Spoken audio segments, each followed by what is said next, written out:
কি ভালো লাগলো গো জুনুদি, তোমার সঙ্গে কতদিন পরে কথা কইলা। হ্যাঁ ভালো আছি। কাজের কথা, কি কথা গো? মেয়ে আসেনি? আমার তো মেয়ে নাই, আমার তো দুই ছেলে। ও তোমার ছেলে লিগা বিয়ের পাত্রী আছে তো, কিন্তু তোমার ছেলেরে যে বিয়ে করাইবা, তোমার ছেলে সিলেবাস শেষ করছে নি? সিলেবাস জানো না? ছেলে বিয়ে করাইবা, তোমার ছেলের কই অন্তত পক্ষে 50% কাজকর্ম যেন শিক্ষালয়, বিয়ে করানোর গেলে ভীষণ মুশকিল।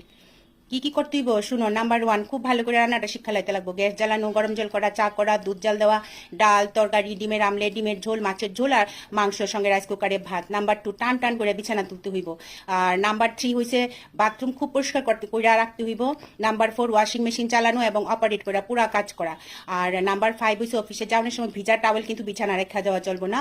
অফিস থেকে আয়া জলের বোতল, টিফিন ম্যান ব্যাগ, তারপরে জুতা সব জায়গা মতো রাখতে হবে। তোমার ছেলের এই কাজগুলি শিক্ষা লাইতে, নাহলে কিন্তু আজকাল বিয়ে করা ভীষণ বিপজ্জনক। হ্যাঁ, স্ট্যাটিস্টিক্স কইতাছে অধিকাংশ ডিভোর্সের কারণ কিন্তু এইগুলি। সিলেবাস যখন 50% শেষ হইবা আমারে কইও, আমি মেয়ে দেখা দিমু। হ্যাঁ ভালো আছি গো।